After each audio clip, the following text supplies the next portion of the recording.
अस्सलामुअलैकुम students, welcome to my channel ask chemistry students. आज का हमारा lecture first year chemistry chapter number 9 से है और एक्सरसाइज में क्वेश्चन नंबर 14 से ये वाला कंटेंट या डाटा रिलेट किया जाता है। और इस डाटा के स्टार्ट में जो वजाहत है वो है कोलिगेटिव प्रॉपर्टीज़ की। What are colligative properties and why these are called so. और इसकी जो टाइप्स हैं उनमें से पहली टाइप जो है वो लोअरिंग ऑफ वेपर प्रेशर है।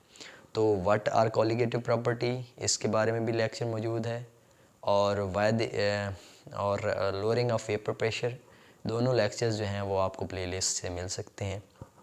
और मज़ीद के इस लेक्चर की डिस्क्रिप्शन में जो है ना वो लिंक मिल जाएगा आपको, वहाँ से भी आप व्यू कर सकते हैं अगर आप सही तौर पे समझना चाहते हैं। तो पहली बात है कि why these are called so, या फिर क्वेश्चन की जो कोलिगेटिव प्रॉपर्टीज़ की डेफिनेशन है ना उसमें लिखा हुआ है कि these are such type of properties which depend upon number of particles not upon the nature of substance।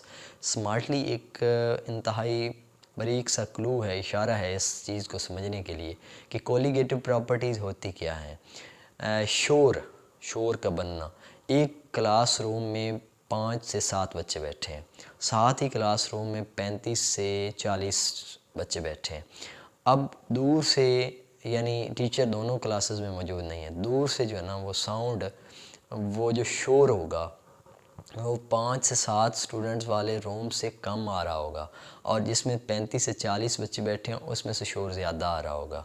अच्छा, यानी अगर क्रिटिकली ऑब्ज़र्व किया जाए, जज किया जाए इस बात को, तो शोर एक कोलिगेटिव प्रॉपर्टी है जो कि डिपेंड कर रही है नंबर ऑफ़ पार्टिकल्स पे, कि किसी भी क्लासरूम के अंदर बच्चों की तादाद कितनी है, ना कि नेचर ऑफ़ द सब्सटेंस, मतलब कि उनमें मोटे हैं, उनमें छोटे हैं, उनमें बारीक हैं, उनमें किस किस्म के बच्चे बैठे हैं, वो दोनों, उनका वोकल साउंड क्या है दोनों क्लासरूम्स का। तो इसका मतलब है जो शोर है ना वो एक किस्म की कोलिगेटिव प्रॉपर्टी कह सकते हैं समझने के लिए। यहाँ पे जो कोलिगेटिव प्रॉपर्टी है आज के ज़ेर बहस वो है एलिवेशन ऑफ बॉइलिंग पॉइंट।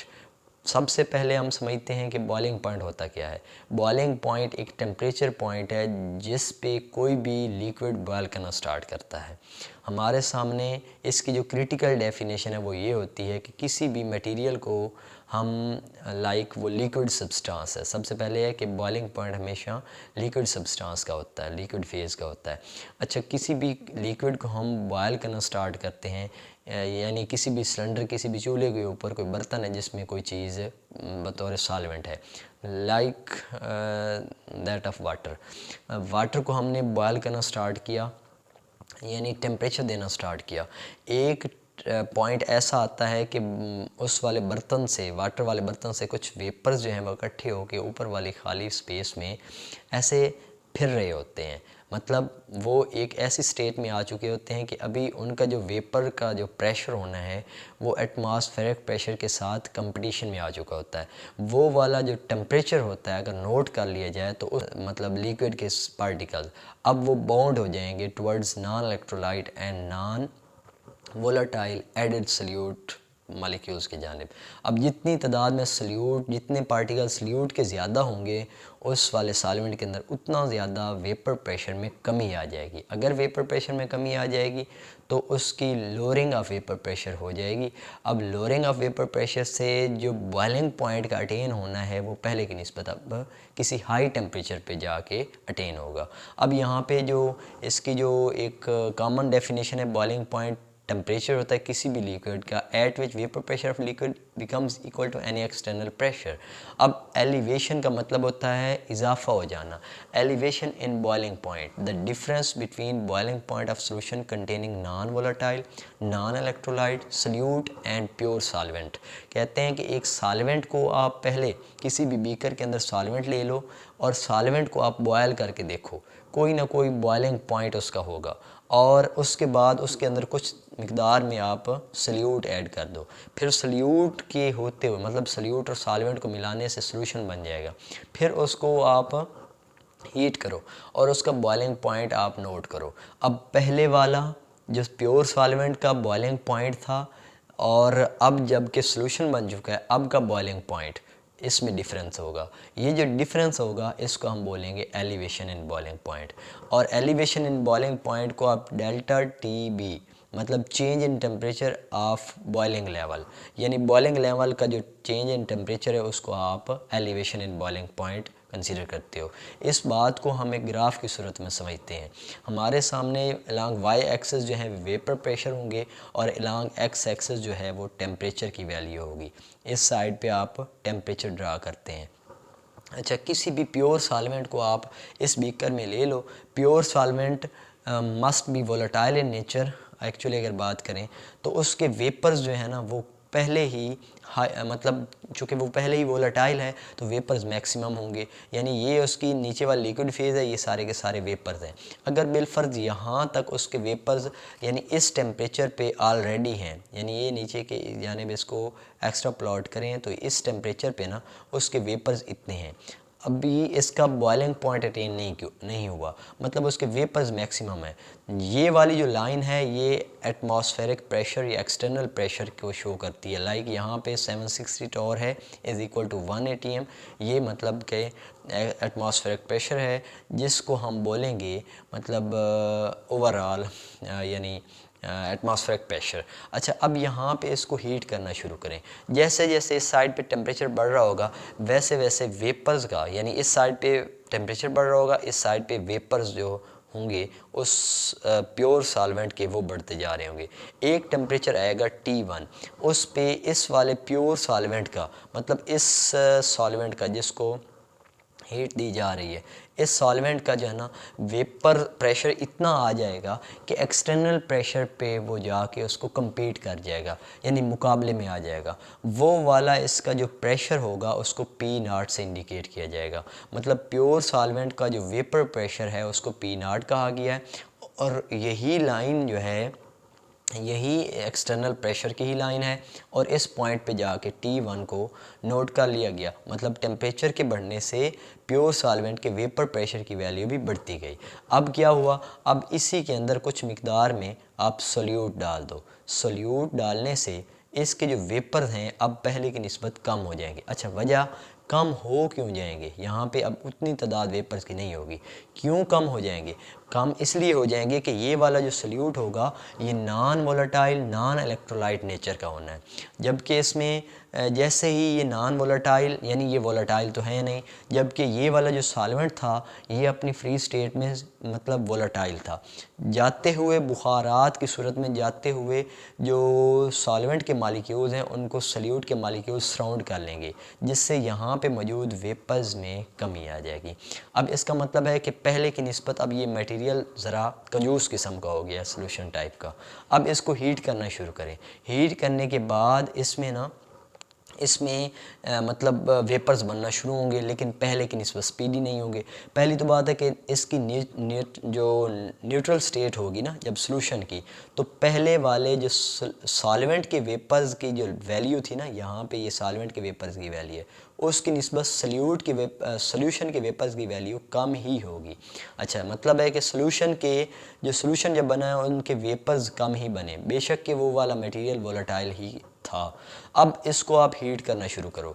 यहाँ पे इसको हीट करते जाओ, इस साइड से टेम्परेचर बढ़ना शुरू होगा, इस साइड पे वेपर्स इस सॉल्यूशन के बढ़ना शुरू होंगे, यानी T1 अप्रोच कर जाएगा, लेकिन अभी तक उसके वेपर इतने ही बने होंगे। मतलब इसको एक्स्ट्रा प्लॉट इस साइड पे करो तो इतने ही वेपर्स बने होंगे अपने ओरिजिनल के लिहाज से, इतने वेपर्स में इजाफा हुआ होगा।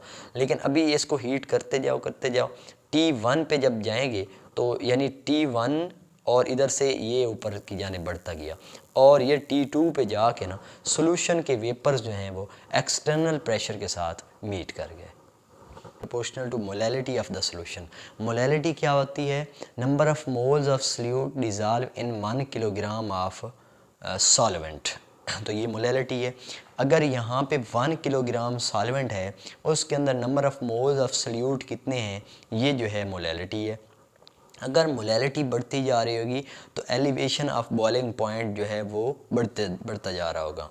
यानी जो बॉइलिंग पॉइंट में इजाफा हो जाना होता है वो सोल्यूट के मोल्स पे डिपेंड करता है। सोल्यूट के मोल्स ज़्यादा होंगे, मतलब अगर इस वाली साइड पे 1 किलोग्राम हो ना, यहाँ पे 1 kg हो, 1 kg सॉल्वेंट हो, तो फिर उसके अंदर जितनी तादाद में number of moles of salute बढ़ते जाएंगे, उतना ही इसकी जो elevation in boiling point value है वो बढ़ती जाएगी।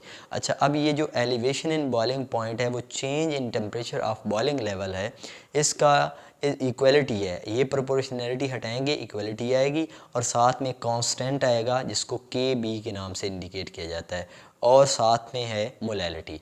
अच्छा, मोलैलिटी जो है उसका फार्मूला है, ये चैप्टर के स्टार्ट में बातें हैं इसके फार्मूले के बारे में कि number of moles of salute in 1 kg of solvent. अच्छा, ऊपर जो है वो नंबर ऑफ मोल्स और नीचे है 1 kg ऑफ सॉल्वेंट। अब जब हमें number of moles of salute का पता होगा तो 1 kg ऑफ सॉल्वेंट के अंदर उसको डिज़ोल्व करके मोलैरिटी चेक की जा सकती है। Number of moles of salute निकालने का कुलिया है given mess divided by molar mess. इसी चीज़ को ऊपर मैंने दिखाया है कि स्मॉल एन जो है वो नंबर ऑफ मोल्स की इंडिकेशन है, और ये W2 weight of the solute divided by molar mass और molar weight of the solute. Number of mole निकालने का कुलिया है, मतलब गिवन मैस को W2 से और मोलर मैस को आप शो कर दो मतलब M2 से। अच्छा, अब यहाँ पे M जो है, ये वाली जो वैल्यू है ना M की, इसको निकालने के लिए क्या कुलिया है कि number of moles of salute, उसके लिए हम ये चीज़ फाइंड कर चुके। अब ये वाली चीज़ number of moles of solute की वैल्यू है W2 डिवाइड बाय M2 और डिवाइडेड बाय यानी होल डिवीजन, ये वाली होल डिवीजन ये यहाँ पे रेड लाइन के साथ है, mess of the solvent in 1 kg। वो सॉल्वेंट है क्या, वो सॉल्वेंट जो है उसका वेट कितना है जो 1 kg यानी अमाउंट में है, उसका वेट बिलफर्ज वो H2 है तो उसका 18 ग्राम होगा। अब ये चूँकि तमाम वैल्यूज़ जो हैं मैस की वो ग्राम में ली जाएंगी, लिहाजा 1 किलोग्राम को आपने 1000 ग्राम की सूरत में लेना होता है। अच्छा, यानी wait of the solvent in 1000 ग्राम। अच्छा, अब यहाँ पे ये जो M है इसके लिए आप क्या करेंगे, ये बटे का फिर बटा और इसके नीचे जो वैल्यू होती है डिनोमिनेटर का, डिनोमिनेटर रियल में न्यूमरेटर होता है, तो ये डिनोमिनेटर इसका ये रियल में न्यूमरेटर हो जाएगा। W2 multiply by 1000 over M2 multiply by W1, यानी ये और ये चीज़ें एक बटे में खड़ी हैं ना, और ये बटे का बटा है लिहाजा ऊपर चला जाएगा। Delta TB is equal to KB multiply by W, यानी ये जो M की वैल्यू है ना, ये M की वैल्यू यहाँ से फाइंड करके इसी कुलिये में दर्ज कर दी गई हैं। यहाँ तक M की वैल्यू को फाइंड किया गया है। Delta TB is equal to KB multiply by W2 multiply by 1000, ये वैल्यू फार्मूला हो गया by the use of this colligative property.